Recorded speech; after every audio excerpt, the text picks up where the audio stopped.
ఈసారి new year వస్తుంది కదా, ఒక 5 రోజులే ఉంది. ఎలా సెలబ్రేషన్ చేసుకోవాలనుకుంటున్నారు? మీ ప్లానింగ్ ఏంటి? అది నేను చేసుకోను. ఎందుకంటే మన ధర్మంలో అయితే ఉగాది న్యూ ఇయర్.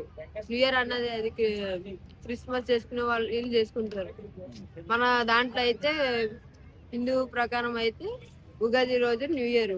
ఇప్పుడు అంటే జనరేషన్ మారి ఉగాది రాగానే తాగడం, చిందులేయడం ఇది వీళ్ళు ఇప్పుడు వచ్చే కాలం జనరేషన్ ఇది.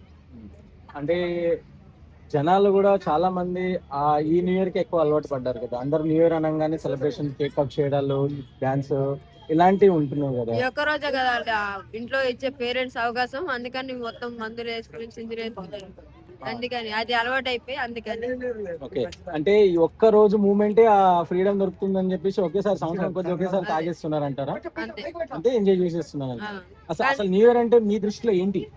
న్యూ ఇయర్ అంటే మన దృష్టిలో ఏంటంటే ఇప్పుడు అయిపోయి ఇయర్ కాదు మనకు కావాల్సింది నెక్స్ట్ ఇయర్ ఏంటి, నెక్స్ట్ మనం చేయాల్సింది ఏం వరకు అది మనం చూసుకోవాలి. న్యూ ఇయర్ రాగింది వచ్చింది తాగడం ఇది కాదు, మనం నెక్స్ట్ పని ఏంటి న్యూ ఇయర్ లో, న్యూ ఇయర్ తర్వాత నెక్స్ట్ పని ఏముంటుంది అన్నది, అది మన న్యూ ఇయర్ అనేది.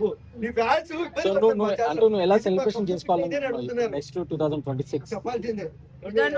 అంటే నేనేం చేసుకుంటాను, ఎడ్యుకేషన్ అంటే నువ్వు ఈ ఇయర్ కి నెక్స్ట్ ఇయర్ కి నువ్వు ఏం అవ్వాలనుకుంటున్నావు, నేను అనుకుంటున్నావు అది చెప్పండి. నేను అవ్వాలనుకుంటే ఒక ఆర్టిస్ట్ కావాలని నెక్స్ట్ ఇయర్. నేను ఫ్యూచర్ ప్లాన్ ఏం చేసుకోవాలనుకుంటున్నారు, ఏంటిది? ఫ్యూచర్ ప్లాన్ యాక్టర్ లేకపోతే సాఫ్ట్వేర్, ఇది కాకపోతే అది. సరే, జనాలకు మీరు ఇచ్చే సందేహం ఏంటి ఈ న్యూ ఇయర్ సందర్భంగా? న్యూ ఇయర్స్ చేసుకునేది నేను చెప్పేది ఒకటి అంటే, న్యూ ఇయర్స్ చేసుకునే అయితే క్రిస్మస్ వీళ్ళు చేసుకునేవాళ్ళు, మన హిందూ ప్రకారం అయితే ఉగాదిని న్యూ ఇయర్ చేసుకునేది, అది నేను చెప్పింది. సో మన ఈ కొత్త సంవత్సరం అనేది రేపు 31st నైట్ కాదు, జనవరి 1st కాదు, ఉగాది అన్నది మన న్యూ ఇయర్ అన్నది చెప్తున్నాను. మన తెలుగు న్యూ ఇయర్. మన తెలుగు ప్రకారం అయితే న్యూ ఇయర్ వచ్చేసేది ఉగాది మన న్యూ ఇయర్.